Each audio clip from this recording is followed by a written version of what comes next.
Michel Badré, donc tout le monde, je crois, connaît Michel Badré. Juste pour rappeler qu'en fait, on l'a laissé libre de son intervention.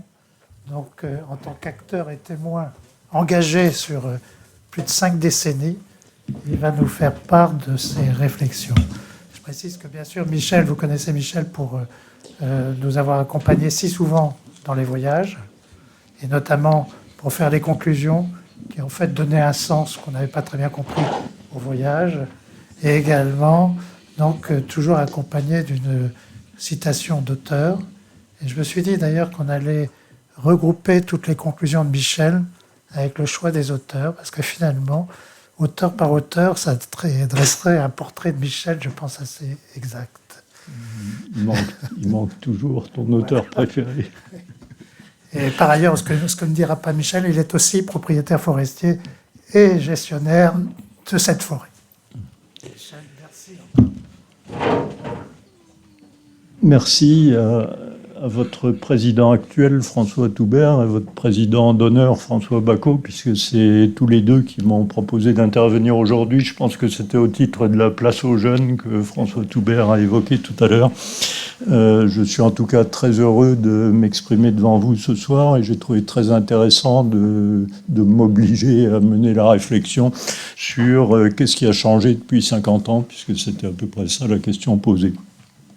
Alors je ferai ça à partir de mon parcours de forestier, d'acteur public des politiques environnementales, depuis ma formation qui date du début des années 70.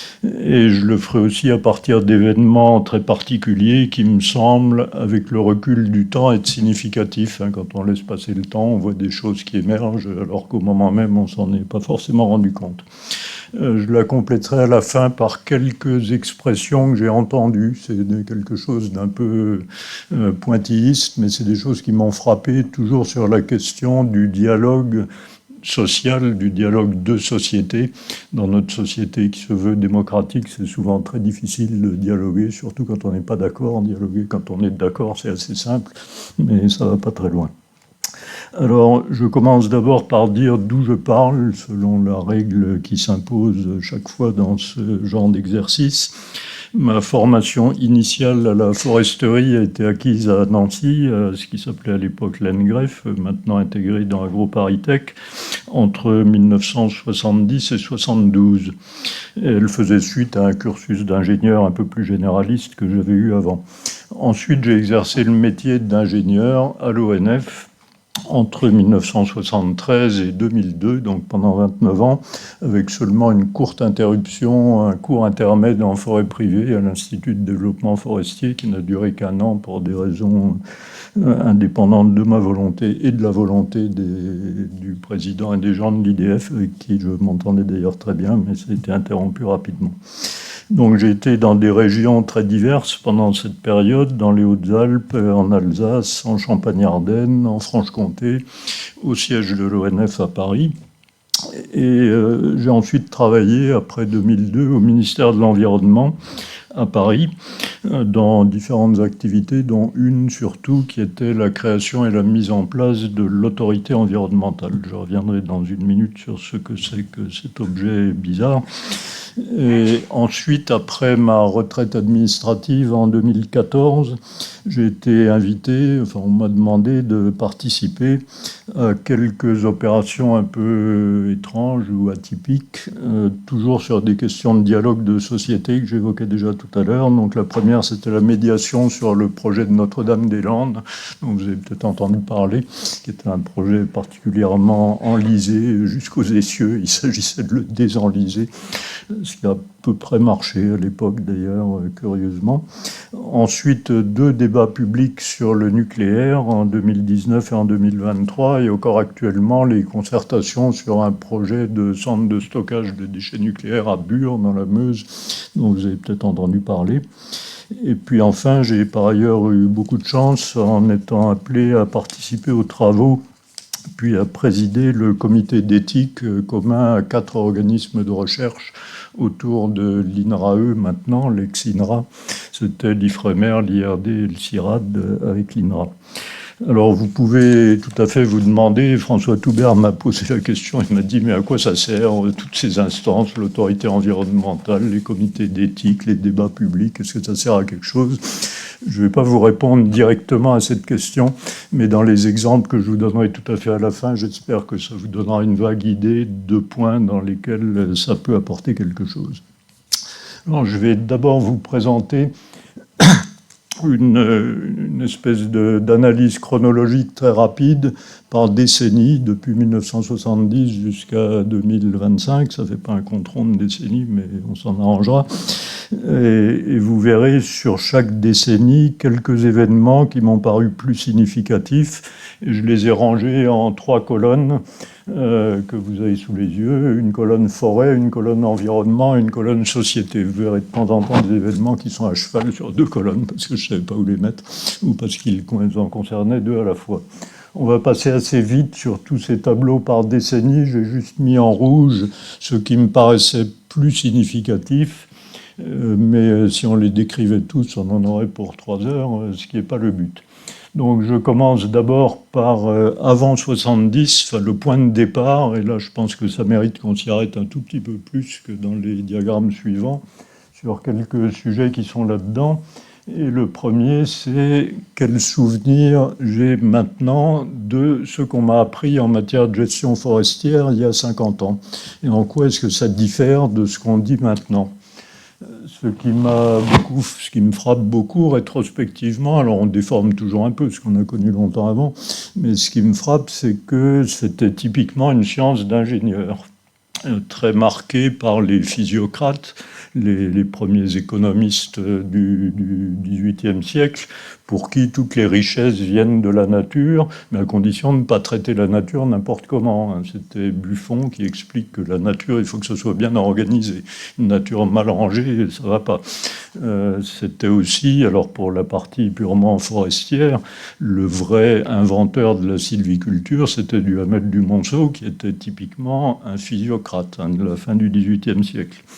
En revanche, je n'ai pas de souvenir très marquant d'enseignement d'écologie à Landgrave dans les années 70-72. Alors on faisait de l'écologie sans le dire, on avait des cours de pédologie qui étaient sérieux, on avait des enseignements sur l'adaptation des essences aux stations qui étaient tout à fait sérieux aussi et qui relèvent bien de l'écologie.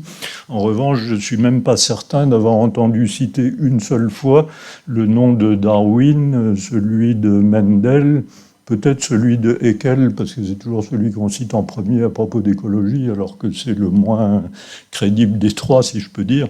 Mais ce n'était pas vraiment un sujet qui préoccupait la collectivité forestière à ce moment-là, en France. Ça n'était pas le cas dans d'autres pays, en particulier aux États-Unis. Ce mouvement était engagé depuis très longtemps. Et je n'ai, pendant ma formation forestière, jamais entendu parler d'un auteur que je cite très volontiers, j'ai dû le citer au moins 4 ou 5 fois dans les voyages du comité des forêts, qui est Aldo Leopold, qui est un forestier et universitaire américain qui vivait ou qui était actif pendant la première moitié du XXe siècle, qui était notamment un spécialiste de l'équilibre forêt-gibier. C'est là-dessus qu'il avait beaucoup travaillé, il avait été très au fond, il était très, très rigoureux et exigeant, il a écrit beaucoup de choses là-dessus, et c'était aussi l'un des fondateurs de ce qu'on appelle maintenant l'éthique environnementale, donc la réflexion sur qu'est-ce que c'est qu'une action éthique qui s'exerce sur la nature. Ça pose quelques questions que je réévoquerai tout à l'heure. J'ai jamais entendu parler d'Aldo Leopold quand j'étais à l'école. Il n'était pas traduit en français à l'époque. Il n'a été traduit en français qu'à partir de 1995. Il y a un petit bouquin qui est publié chez Garnier-Flammarion en édition de poche maintenant, l'Almanach d'un comté des Sables, qui a fait un tirage énorme, mais qui était totalement inconnu jusqu'à la fin du XXe siècle, ce qui est un peu surprenant par certains côtés. Mais c'est comme ça. Je reviens sur la gestion forestière. Encore un dernier mot, j'ai le souvenir d'une phrase qu'on entendait souvent, en particulier dans les cours d'aménagement forestier, où on nous disait un aménagement forestier, c'est quelque chose qui est fait pour définir ce qu'on va faire dans les 20 ans qui viennent, en gros. Pour ça, il faut regarder des questions d'équilibre naturel ou d'objectifs liés à la nature, et puis il faut regarder des objectifs économiques. Les questions d'environnement naturel, elles ont un gros atout, c'est qu'elles sont stables, et que sur 20 ou 30 ans, elles ne bougeront pas. Donc vous pouvez faire des prévisions sérieuses, et il faut se caler dessus, parce que si vous ne le faites pas, ce que vous faites en forêt ne va pas marcher. En revanche, l'économie, ça ne marche pas comme ça. Personne ne sait vous dire comment se vendront les bois dans 30 ans. Donc, ne perdez pas trop de temps à ça, mais passez beaucoup de temps sur l'aspect d'adéquation entre conditions naturelles et gestion forestière, parce que ça, c'est du solide, et c'est là-dessus qu'il faut travailler.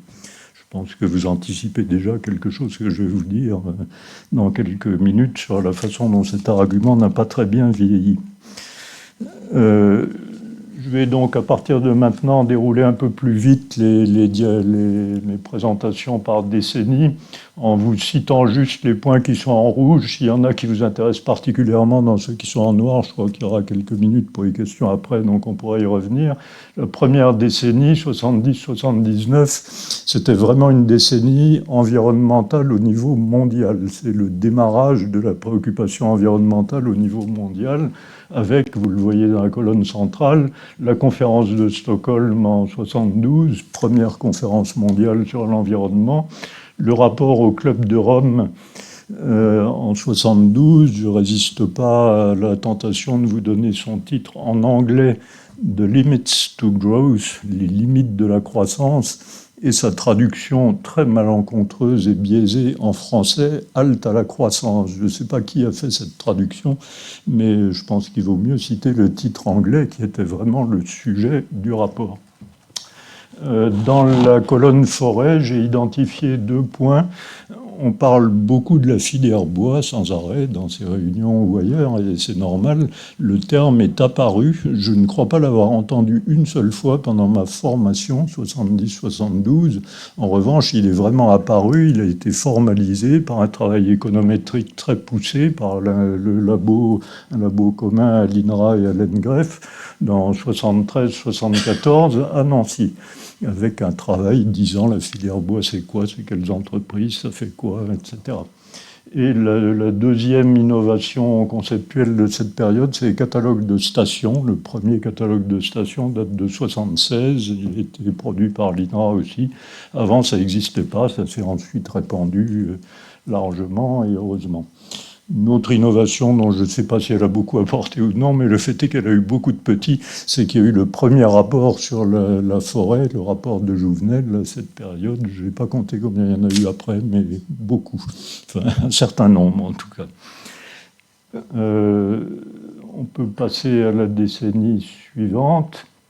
80-89, et là je mettrai en premier ce qui est en rouge sous le terme de pluie acide. Ça c'est aussi dans mon souvenir un vrai virage, alors que ça c'est dans mon expérience professionnelle de l'époque, j'ai l'impression que jusqu'à la fin des années 70, on n'avait pas vraiment d'état d'âme très profond sur ce qu'on faisait. On se disait, on a appris des choses, puis on les fait, puis il y a des choses qui marchent, d'autres qui marchent moins bien. Mais en gros, on est sur un itinéraire professionnel bien balisé. Et puis tout d'un coup, on a une remise en cause très brutale dont on ne comprend pas bien l'origine. On n'arrive pas à expliquer ce qui se passe, c'est des dépérissements, on ne sait pas si ça vient du fait qu'il y a eu une canicule relativement forte, hein, même dans les statistiques actuelles, on la voit, la canicule de 1976, donc c'était un truc sérieux. Mais il y a eu par ailleurs d'autres choses, il y a eu des périodes où il faisait sec, il y avait des questions de pollution, on ne savait pas très bien ce qui se passait, et le fait est que partout dans le monde, dans le monde occidental, donc aux États-Unis, il y a eu un débat sur les acid rains qui était très virulent. En Allemagne, il a été très fort, et en France aussi, sur le thème, mais qu'est-ce qui se passe? Il y a quelque chose qui ne va pas, c'est peut-être la faute de la gestion, c'est peut-être la faute d'autre chose, on ne sait pas. Ce qui est très bien, qui a été très important aussi, et ça, avec 40 ans de retard, c'est vraiment très positif, c'est la réaction de la collectivité de la recherche à ce moment-là. parce que les gestionnaires sont allés voir les chercheurs en disant « Est-ce que vous ne pourriez pas nous expliquer ce qui se passe et puis nous donner des remèdes, comme on va voir son médecin quand on a la grippe ?» Et les chercheurs ont répondu « Non, on ne peut pas vous donner des remèdes comme ça. Par contre, on peut mettre en place un système très structuré de réseaux d'observation qui ne soit pas limité à la France. Ça a été fait avec les pays européens voisins, avec des réseaux coordonnés, avec des protocoles d'observation suivis. C'est le moment où a été créé, enfin dans cette décennie, pas tout de suite, dès le début des années 80, a été créé le département de la santé des forêts, le groupement d'intérêt public Ecofort. Au niveau européen, EFI, vous connaissez peut-être pas, c'est European Forest Institution, c'est un regroupement des institutions de recherche des forestières des pays d'Europe de l'Ouest et du Nord. Tout le monde a commencé à travailler ensemble en disant il faut qu'on comprenne ce qui se passe et puis ensuite on trouvera des remèdes. Je trouve que c'est un très bon réflexe de s'engager et votre président tout à l'heure a cité les initiatives que vous preniez encore maintenant en matière de recherche, j'y reviendrai là aussi dans un instant, mais il me semble que c'est typiquement un axe dans lequel depuis cette période, plus qu'avant, il faut aller, il faut creuser profond parce que si on ne fait pas ça, on s'expose à de graves ennuis. J'ai cité essentiellement parce qu'on la cite jamais, ce que je trouve profondément injuste, une des lois environnementales qui était très profonde en termes d'innovation, qui est la loi Bouchardot. Je ne veux pas faire un sondage pour savoir qui c'est, ce qu'il y a dans cette loi. Donc, Huguette Bouchardot était ministre de l'Environnement en 1983, au moment où cette loi a été votée, c'en est elle l'auteur. Et cette loi a introduit une innovation dans le domaine de l'environnement qui revenait sur 200 ans d'expérience passée sur les enquêtes publiques. Les enquêtes publiques, jusque-là, depuis le Code civil, ne portaient que sur les atteintes aux droits de propriété. Point final. Il n'y avait pas d'autres sujets. On regardait si un projet avait des conséquences en matière d'atteinte aux droits de propriété. C'était à ça qu'a servi l'enquête.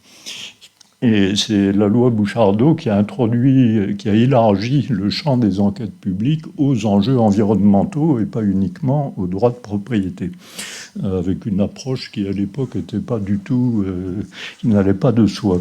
Et je trouve que c'était une initiative assez significative de l'évolution de la pensée à ce moment-là. J'ai mis la création du GIEC 1988, donc tout ça se passait à peu près en même temps, cette espèce de prise de contact mondiale du fait qu'il se passait des choses.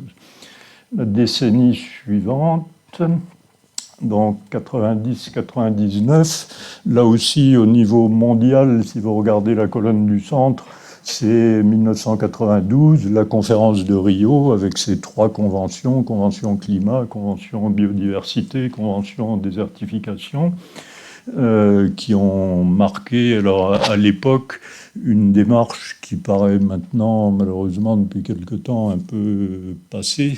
Je trouve personnellement que c'est dommage. C'est une démarche totalement de coopération internationale pour trouver des solutions collectives à un problème qui, évidemment, est mondial.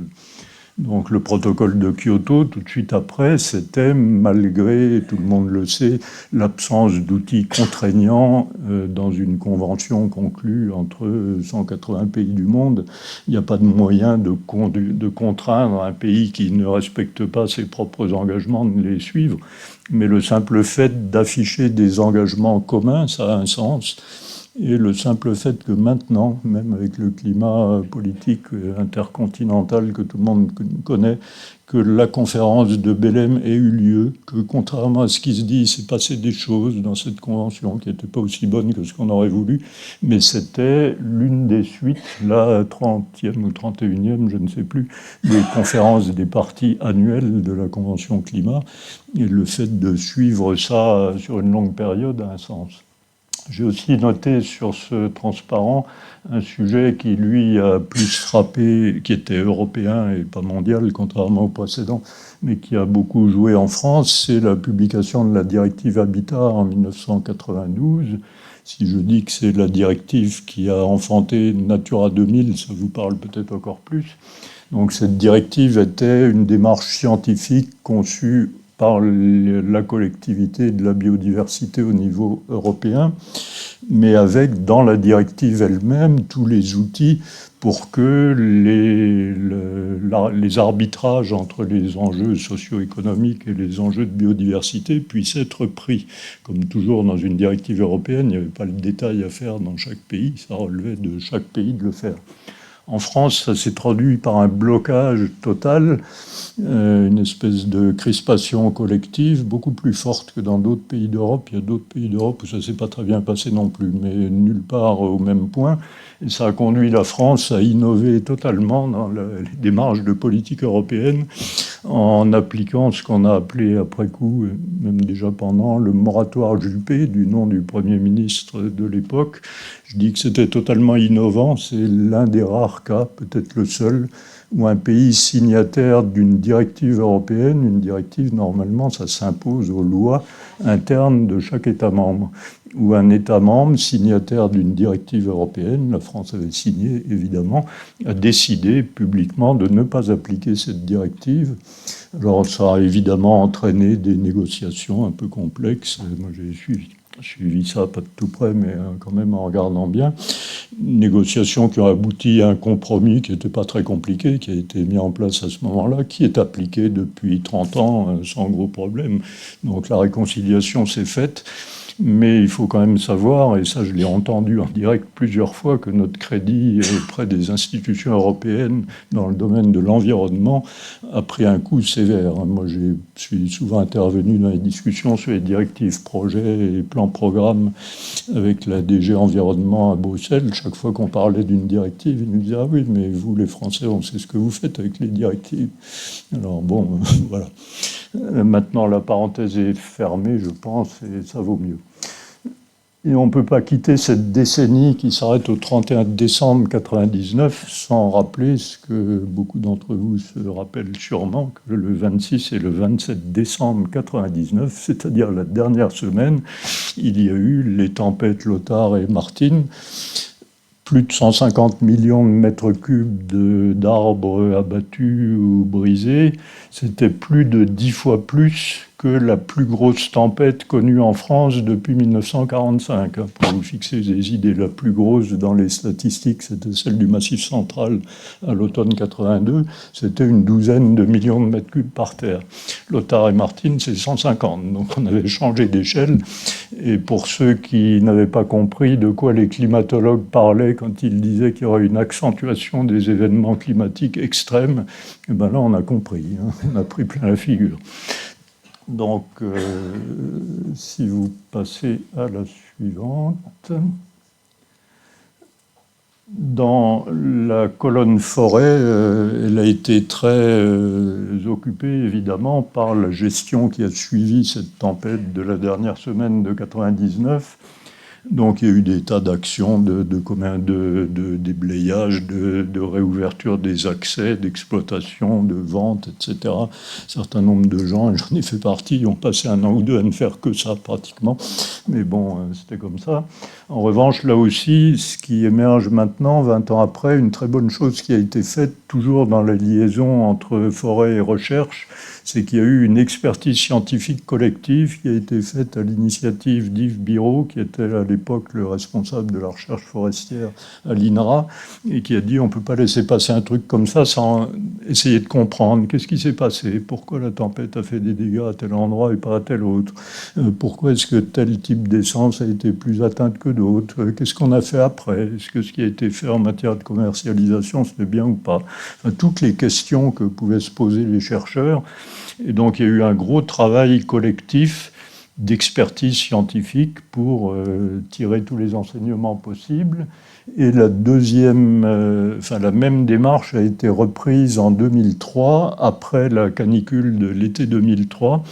La sécheresse canicule, il vaudrait mieux dire, quand on parle de forêt, c'est bien les deux phénomènes qui jouent ensemble, où il y a eu cette fois-ci une expertise scientifique franco-allemande, ce qui était encore plus intéressant, faisant travailler ensemble les chercheurs allemands et les chercheurs de Nancy principalement, sous la houlette du GIP Ecofort que j'ai cité tout à l'heure, pour faire aussi une expertise scientifique collective sur cet événement. Ensuite, à droite, et je les ai mis entre les deux colonnes environnement et société, la création du grand ministère de l'environnement, le ministère du bonheur universel, comme disaient les esprits sarcastiques à l'époque, puisqu'on y traitait à la fois l'environnement, les transports, le logement, l'urbanisme, l'énergie. Je ne dois pas oublier grand-chose, mais à l'époque, ils étaient tous dedans, donc en regroupant tous les ministères séparés qui existaient avant. Sur le moment, tout le monde s'est un peu demandé si c'était une bonne idée ou une mauvaise. Je ne sais toujours pas répondre à la question. Je pense que c'était quand même globalement plutôt une bonne idée, parce que ça obligeait les gens à se parler, ce qui était plutôt bien. Mais bon, en revanche, ce qu'il y a eu de très étonnant, qui a été fait après, ce qui est très étonnant, c'est que ça n'ait pas été reproduit. Il y a eu le Grenelle de l'environnement, ça vous rappelle peut-être quelque chose à certains, qui était une opération initiée par ce grand ministère sur le modèle. Ça n'a jamais été dit publiquement, tout à fait officiellement, mais pour les inspirateurs, c'était clairement ça. Le modèle, c'était les négociations entre les partenaires sociaux existants depuis 1945 dans les domaines de l'emploi, des conditions de travail et de tout le reste. Et donc, il y a eu ce que les participants appelaient la gouvernance à 5. Donc, il y avait les élus, les organisations professionnelles, les organisations syndicales, les ONG, il me manque le cinquième, non, le cinquième c'était l'État évidemment, qui ont discuté entre eux de tout un tas de mesures qui étaient sur la table concernant les politiques environnementales. Ça aboutit à 2 lois en 2009 et 2010, dites loi Grenelle 1 et 2, qui étaient complètement consensuelles. C'est assez rare quand on parle de sujets environnementaux, et qui ont été appliqués, ce qui est assez rare aussi dans ces domaines. Ce que je trouve il y a 2 choses qui me surprennent un peu là-dedans. Les forestiers n'ont pas été complètement absents. Il y a eu un groupe du Grenelle de l'environnement qui a travaillé sur la forêt, mais qui a produit très peu de choses et dont personne n'a entendu parler, sauf peut-être vous, je ne sais pas. Donc ça, c'est une première surprise ou un premier étonnement. Le deuxième, plus fort et plus significatif, c'est que cette opération qui a été très largement appréciée par tous les gens qui ont participé n'a jamais été reproduite. Personne n'a jamais repris la même chose après. On a préféré reprendre des opérations qui ressemblent un peu plus à des guerres de tranchées. Je trouve ça, pour ma part, un peu dommage, mais c'est comme ça. Diagramme suivant.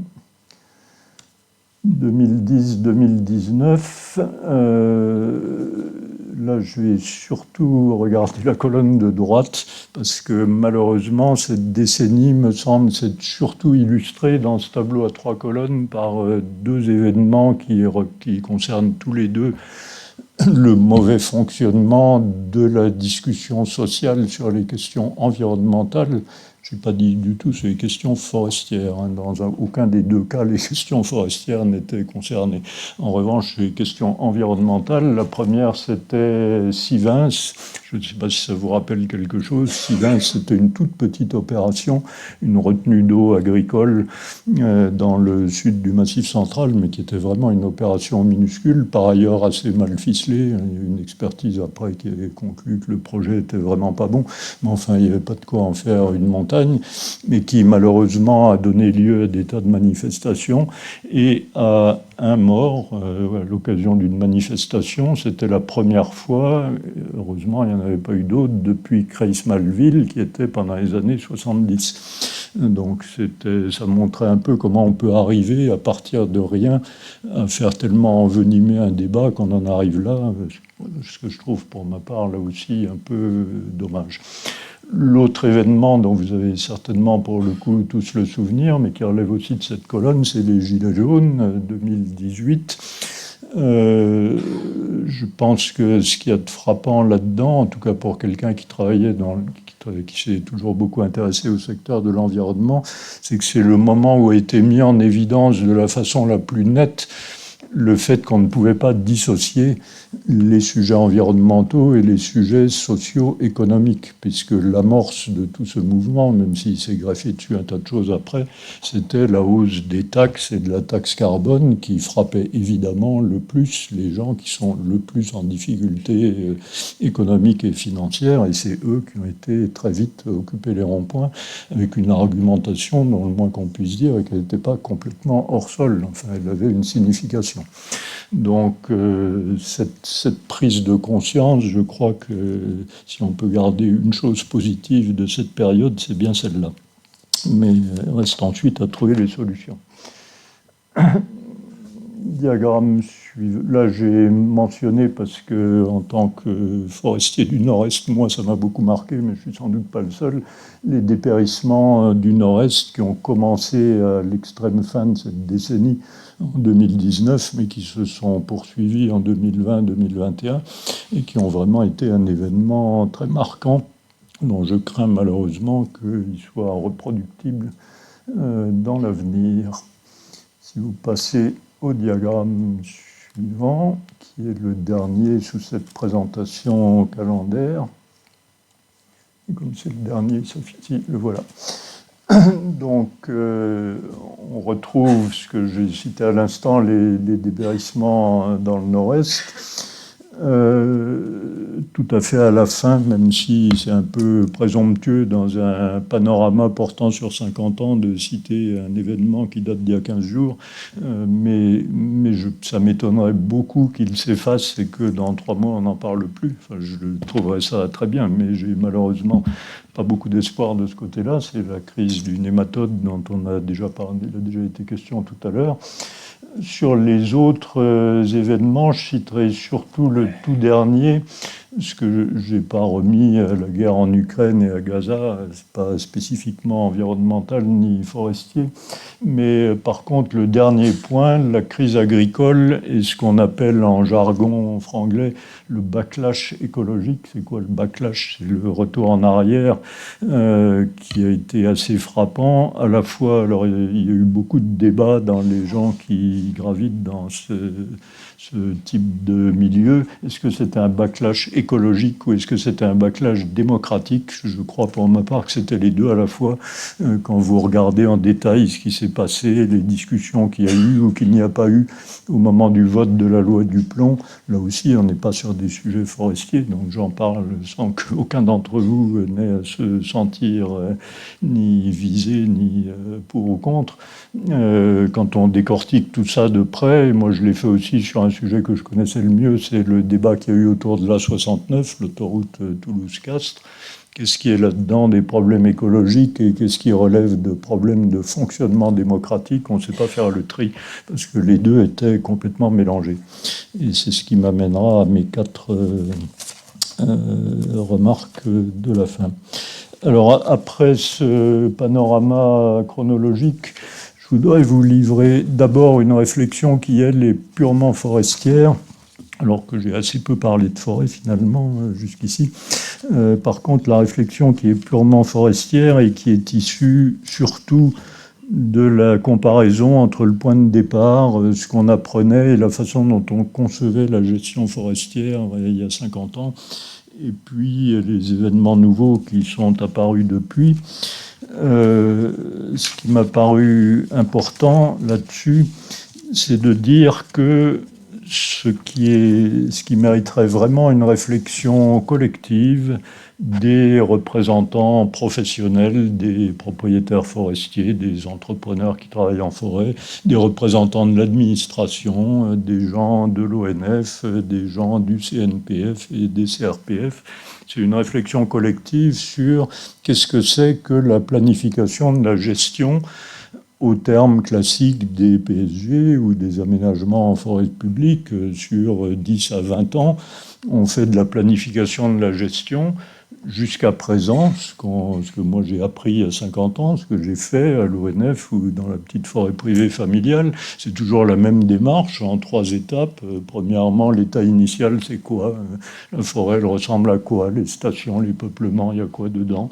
Le raisonnement que je disais tout à l'heure, l'environnement, c'est stable. On va dire des choses sérieuses là-dessus, on va les dire à fond. Le reste, on verra, c'est peut-être moins grave, mais on verra. Donc cette première étape de diagnostic. Deuxième étape, les objectifs à long terme, c'est quoi?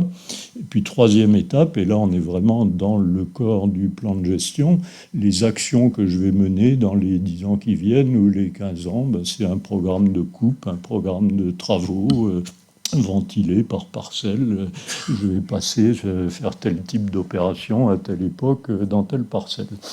Un PSG comme un aménagement, ça se résume à ça.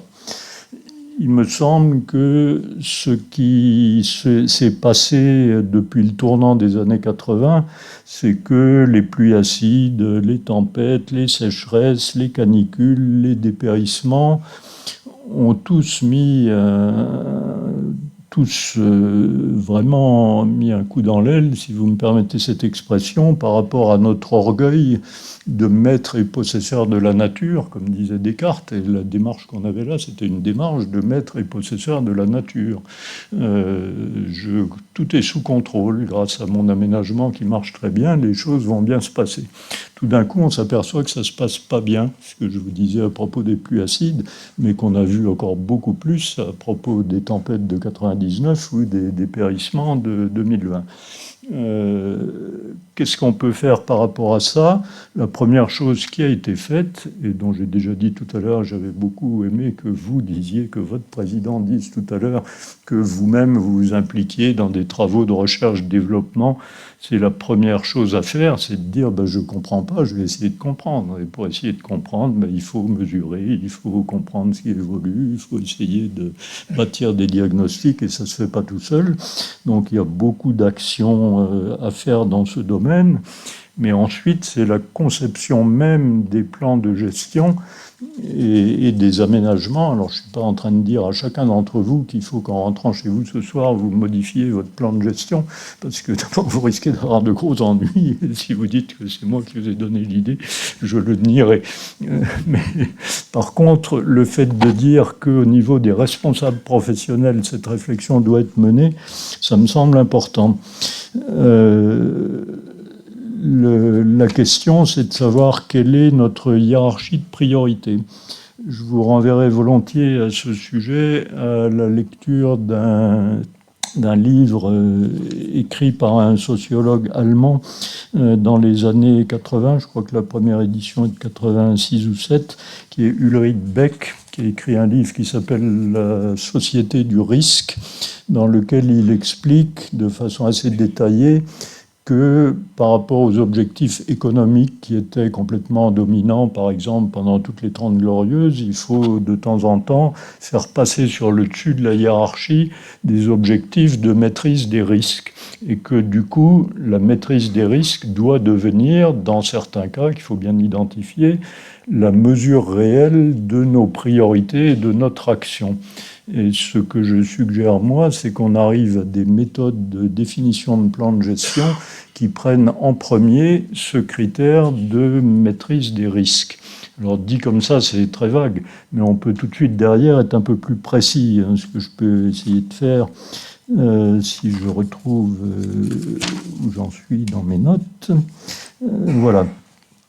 C'est qu'à partir du moment où on a dit que l'objectif prioritaire, c'était la recherche d'une vulnérabilité minimale des écosystèmes forestiers, il faut chercher comment on peut y arriver. Il y a des questions qui vous parleront sûrement très vite. Il faut être capable de faire une analyse fine, ça a été évoqué tout à l'heure à propos de l'une des présentations, de la sensibilité des écosystèmes forestiers par rapport aux capacités de stockage de l'eau dans le sol. C'est un critère qui va venir très vite dès qu'on va essayer d'apprécier la vulnérabilité des peuplements. Il y a des outils de mesure de la vulnérabilité des peuplements forestiers en place. J'ai pas d'action dans les objets vulgarisés par le département de la santé des forêts, mais le protocole d'EPERIS, qui est un protocole de mesure de la vulnérabilité des peuplements des arbres forestiers en place, c'est quelque chose qui permet d'éviter des raisonnements très simplistes. Oh, ben, il y a une partie de mes bois qui ont l'air de tourner de l'œil, je vais tout raser et puis je vais planter autre chose à la place. Il y a des cas où c'est probablement ça la solution. Il y en a d'autres où ça n'est pas le cas et il faut déjà être capable de bien apprécier ça. Si on ne fait pas ça, on peut faire beaucoup d'erreurs plus ou moins lourdes. Donc cette utilisation d'outils adaptés, c'est un point. Les méthodes de régénération de peuplement en place, on a souvent tendance à dire, et moi je l'ai fait comme d'autres, tiens, mais il y a une régénération naturelle qui vient, profitons-en. Tout le monde sait que dans des peuplements fermés, l'essence qui se régénère le mieux naturellement, c'est le hêtre. C'est aussi une des essences qui est les plus fragiles, les plus vulnérables probablement par rapport au changement climatique. Ça veut dire que parfois, rien que dans la conduite d'une opération de régénération naturelle, on peut réduire ou augmenter la vulnérabilité du peuplement à venir. Et alors, dit comme ça, c'est un peu théorique, évidemment. Il faut regarder dans chaque cas comment ça se situe. Mais ce genre de raisonnement doit être inclus dans la façon de prendre en compte la vulnérabilité des peuplements si on retient l'idée que le premier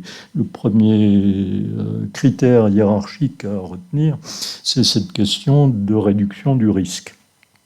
Alors, tout ça, ça suppose aussi sans doute que dans la formalisation finale du plan de gestion, moi je l'ai vécu sur des aménagements, je l'ai vécu encore plus sur un PSG de forêt privée, vous faites un plan dans lequel vous dites soigneusement ce qui va se faire tous les ans, dans quelle parcelle vous allez passer en coupe, puis au bout de 2 ans vous ne l'appliquez plus parce qu'il y a eu un dépérissement généralisé dans toute la forêt, et que vous dites, ben maintenant moi je vais récolter les arbres dépérissants, même s'ils ne sont pas dans la parcelle qui était prévue, je vais le faire quand même.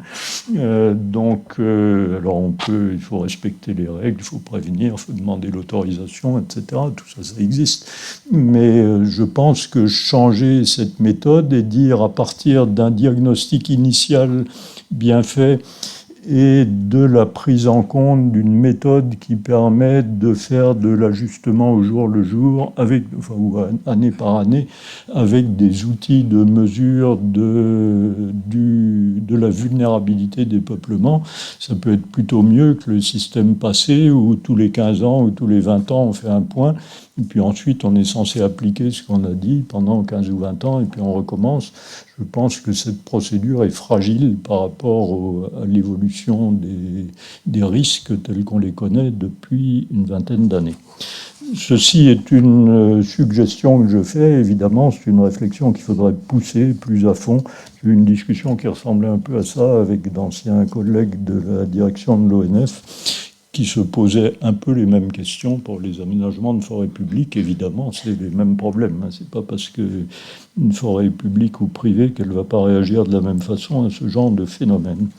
Je voudrais maintenant, pour terminer, comme je vous l'avais annoncé au début, faire un pas de côté par rapport aux sujets environnementaux ou forestiers et rentrer plus dans des questions de débat démocratique. Et ça permettra peut-être d'éclairer un peu ce que c'est que des débats publics, ce que c'est qu'un comité d'éthique et ce que c'est que l'autorité environnementale, pour reprendre les questions de votre président. Mon propos, c'est surtout d'illustrer que dans une démocratie qui est quelque chose de complexe, de fragile, beaucoup plus difficile que la dictature. La dictature, c'est un truc archi simple, ça marche. La démocratie, c'est plus difficile, mais c'est aussi un peu plus intéressant. Qu'est-ce qui fait qu'on peut avancer ou qu'on ne peut pas? Et pour ça, ce que j'ai choisi de faire, c'est de vous citer 4 déclarations ou prises de position qui m'ont semblé assez révélatrices, que j'ai entendues en direct. La première, elle a été émise par des chercheurs avec lesquels on travaillait dans notre comité d'éthique, et elle portait sur le regard que nous portons tous sur les priorités d'action de notre société face aux enjeux environnementaux. Nous, le comité d'éthique, on avait organisé un séminaire avec eux pour leur dire voilà sur quoi on travaille. On leur avait présenté un avis qu'on venait de rendre sur les nouvelles techniques d'édition du génome, un autre qu'on était en train de préparer sur les questions éthiques posées par l'exploration des grands fonds marins. Et dans les deux cas, on s'était dit, en réfléchissant entre nous, que derrière, il y a une question éthique fondamentale qu'on se pose depuis les silex taillés et l'invention de l'arc et des flèches jusqu'à l'édition du génome, qui est de dire que chaque fois qu'on a une découverte nouvelle, c'est très très bien, ça permet de faire des choses qu'on ne savait pas faire avant, mais il y a parfois des dommages collatéraux qu'il faut essayer de maîtriser. La question éthique, c'est celle-là. Comment est-ce que j'avance? Est-ce que je maîtrise les risques, etc. Voir mon développement précédent sur le critère risque mis en premier. On n'est pas dans un monde différent. Donc on leur avait dit ça, eux ils ont participé à la discussion, le séminaire se passait bien, c'était très intéressant, mais à la fin il y en a un qui a pris la parole et tous les autres ont soutenu, ils nous ont dit c'est très bien ce que vous nous dites, on est très intéressés, mais c'est pas ça la question qu'on se pose. Nous on se pose une question éthique et une seule, et on aimerait bien que vous y répondiez. Et cette question ils l'ont exprimée mot à mot pendant le séminaire. Quelles sont nos responsabilités et celle de nos organismes face à l'urgence environnementale. S'il vous plaît, dites-nous ce qu'on doit faire pour que, enfin, la société comprenne que nous, ce qu'on a sous les yeux tous les jours, parce que c'est notre boulot, ça n'est pas pris en compte ni suivi dans les décisions politiques, dans les décisions des acteurs économiques, etc. Alors est-ce qu'il faut qu'on aille manifester, nous coller les mains dans le goudron sur l'autoroute A69? Est-ce qu'il faut qu'on fasse autre chose? Est-ce qu'il faut qu'on s'oppose aux directions de nos organismes quand ils nous demandent de travailler sur tel ou tel sujet? Donc il y a derrière des questions très pratique et pas très simple.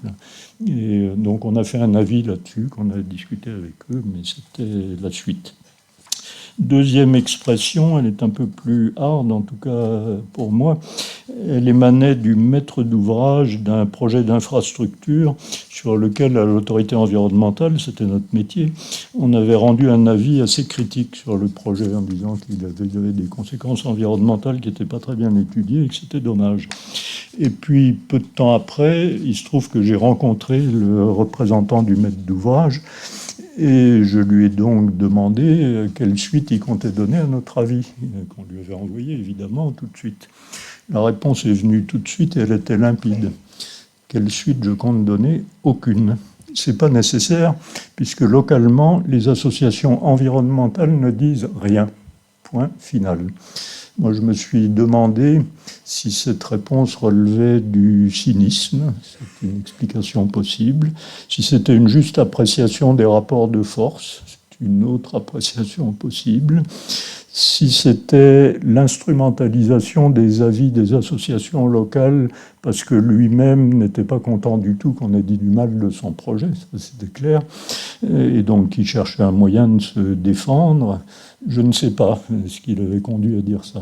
La seule chose que je sais, c'est que nous avons par la suite, l'autorité environnementale, c'est une instance collégiale, on est intervenu non pas sur ce projet-là, mais pour demander, on a obtenu très vite, et c'est maintenant dans le Code de l'environnement, que les maîtres d'ouvrage qui pilotent des projets sur lesquels on rend un avis qui doit être mis à l'enquête publique, les maîtres d'ouvrage doivent rendre publique la réponse qu'ils apportent à cet avis et que cette réponse doit être argumentée.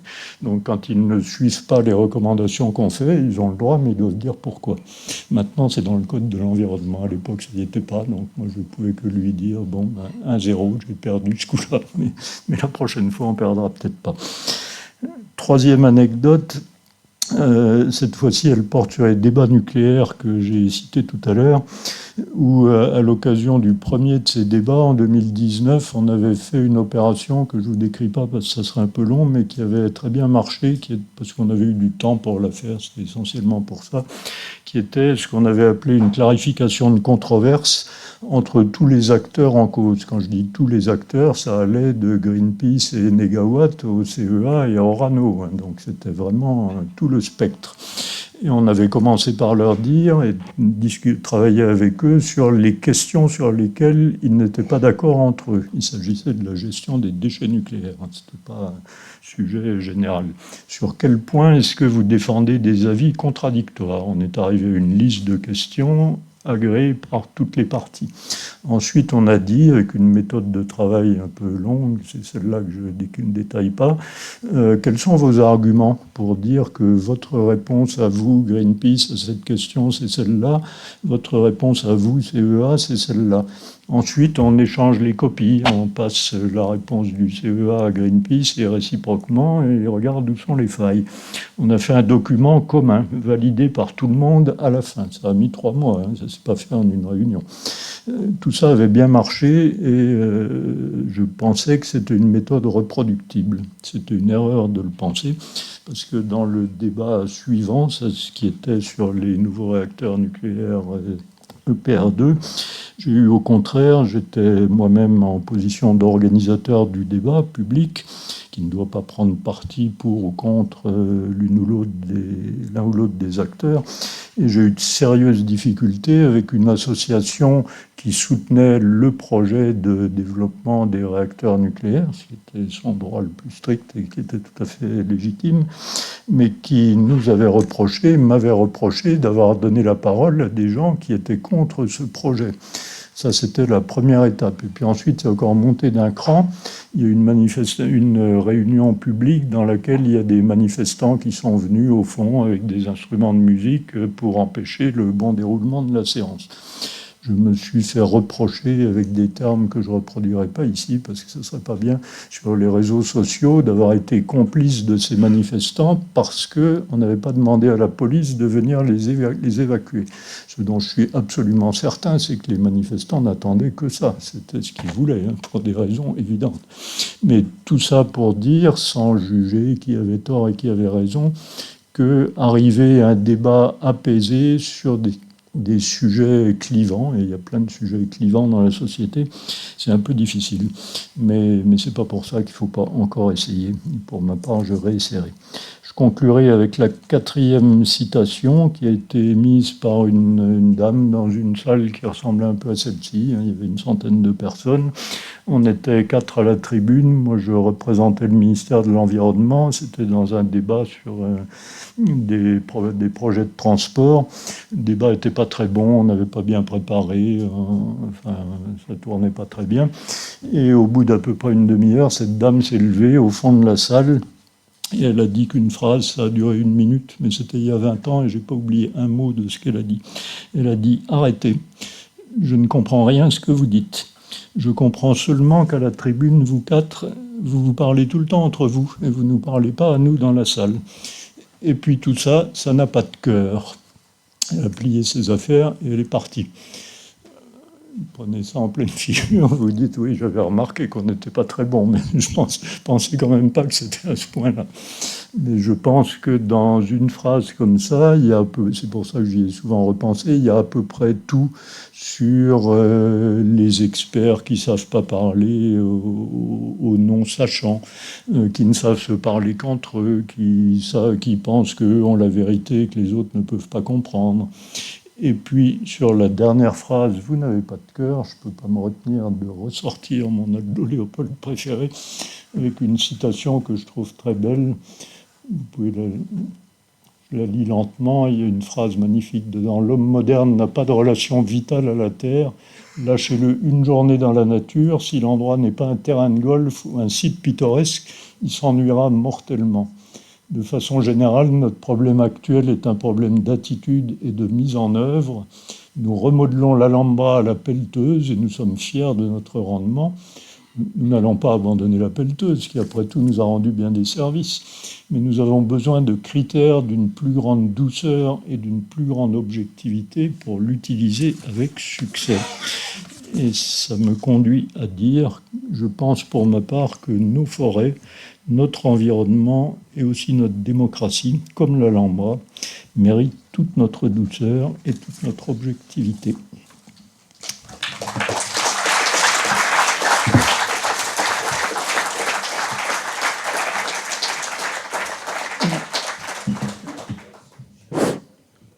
Alors, un grand merci, Michel. Peut-être, et certainement, il y a des questions. Donc, je vais passer les micros à ceux qui lèvent la main. Merci Jean-Marc Boris. J'ai une question de détail et puis une autre derrière un peu plus générale. On a parlé tout à l'heure de l'Allemagne comme exemple pour les subventions dont on pouvait profiter.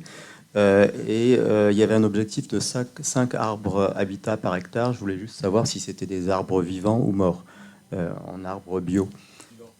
Vivants, merci. Deuxième point, en ce qui concerne la valorisation des aménités, qui est le sujet pratiquement de fond. On a évoqué le carbone, on a évoqué la biodiversité, mais j'aimerais savoir comment c'est véritablement valorisé. Et on n'a pas évoqué, alors certes, il s'agit ici de forêts privées, pas de forêts publiques ou communales, mais on n'a pas évoqué l'aménité promenade. Et dans le rapport Catelot, dans le rapport Eiffez, on insiste beaucoup sur le poids de l'aménité promenade qui pourrait vraiment valoriser les forêts. Et voilà, je voulais aussi savoir comment cette dimension était approchée. Merci beaucoup.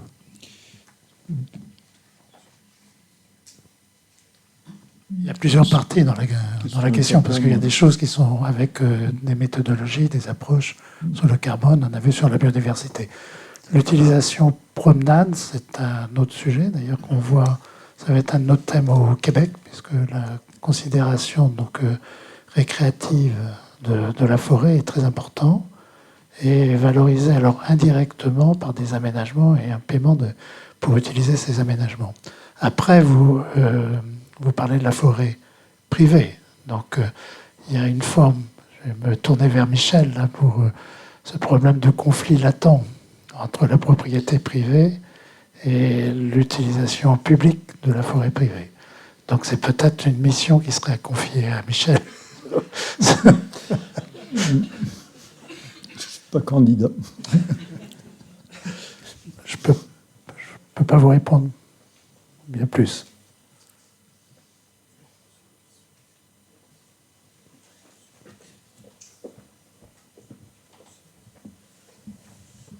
Merci.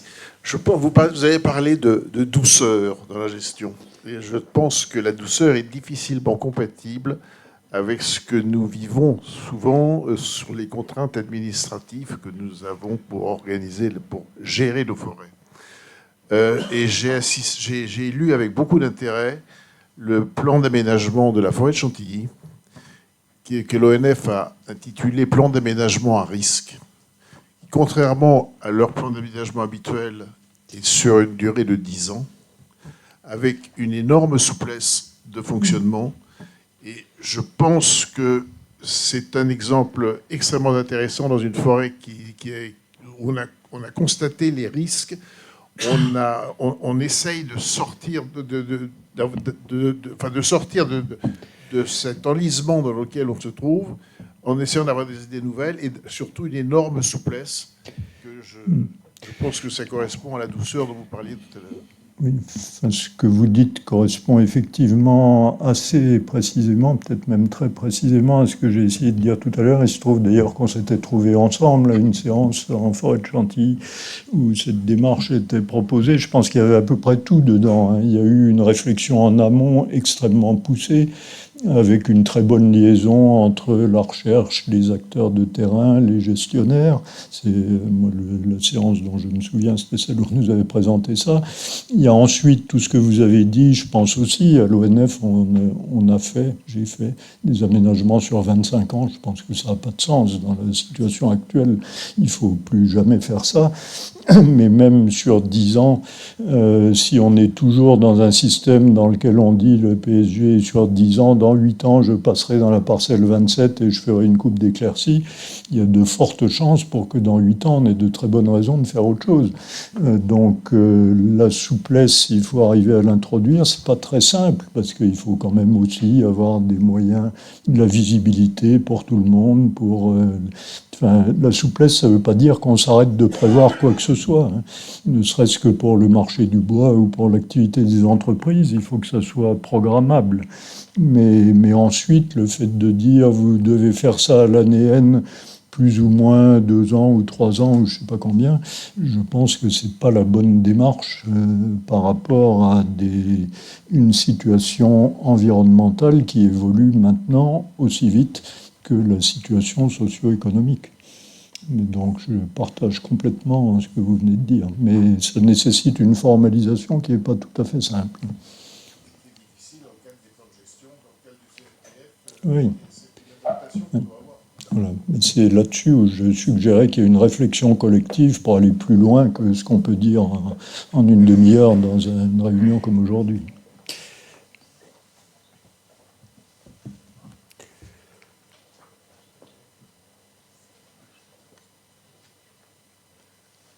Georges Potcher, merci beaucoup pour votre fresque chronologique. C'était une belle rétrospective. Alors,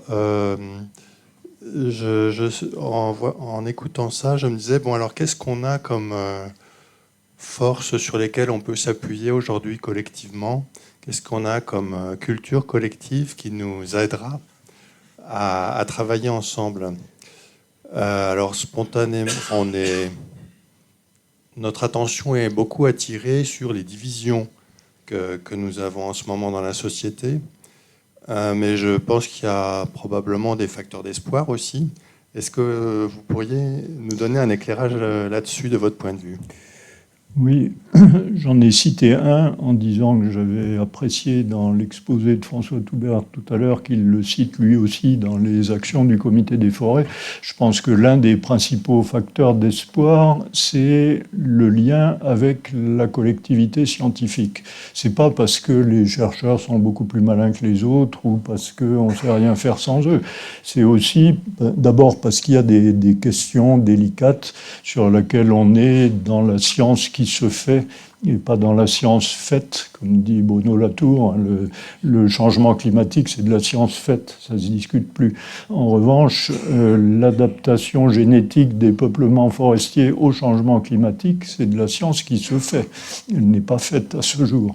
Et donc le fait de travailler avec la recherche sur du long terme, sur des opérations qui ne se contentent pas de dire on va faire une rencontre d'une journée avec les chercheurs et puis après au revoir et merci. Ça me semble être vraiment une porte d'entrée majeure, sachant que la deuxième, je l'ai citée à propos de l'exemple de mes 2 débats nucléaires, il y en a un qui a bien marché, l'autre beaucoup moins bien, parce que dans le premier, on a eu du temps pour faire ça. Quand vous réunissez pour la première fois autour d'une table des gens qui ont envie de s'insulter, eh bien ils s'insultent et vous ne pouvez pas y faire grand-chose. Alors vous pouvez essayer qu'ils restent polis et qu'ils ne se tapent pas dessus, mais ensuite, à la 5e réunion, ils ne le font plus parce que ça ne sert à rien et qu'ils savent bien qu'on peut passer à autre chose. Donc le fait de se donner du temps, d'abord de discuter avec les gens avec qui on n'est pas d'accord. J'ai déjà dit tout à l'heure, discuter avec les gens avec qui on est d'accord, ça ne sert souvent pas à grand-chose. Discuter avec ceux avec qui on n'est pas d'accord, c'est assez rare que ça ne vous apprenne rien. Et moi, j'ai assez rarement vu des gens soutenir un point de vue sur un projet, même quand je n'étais pas d'accord, moi, avec ce projet, sur lequel ils n'avaient aucune raison d'exprimer leur point de vue. En général, en grattant, on trouve toujours des raisons. Il faut essayer de les comprendre. Et ensuite, on peut continuer à ne pas être d'accord. Mais tout ça, ça prend du temps. Et faire les 2 réponses que je donnerais, c'est d'une part le travail avec la communauté scientifique, d'autre part le dialogue avec des gens ayant des points de vue différents, en ayant de la méthode et en y consacrant du temps. Alors ça ne marche pas toujours, quelquefois on a l'impression de perdre du temps, mais d'autres fois ça marche. Je vous assure que quand on a sorti notre document de controverse dans le débat sur les déchets nucléaires, du CEA à Greenpeace, tous les participants, ils étaient ravis. Il n'y a pas d'autre mot, en disant on ne pensait pas qu'on arriverait à faire ça. Voilà. Alors c'est pas pour autant que maintenant ils disent la même chose sur ce qu'il faut faire, mais c'était pas le but. Le but c'était de se comprendre. C'est très important. C'est une réponse un peu vague, mais j'en ai pas de meilleure. Alors je suis désolé, mais le temps passe et je vous propose d'abord de remercier une nouvelle fois Michel Badré pour son éclairage et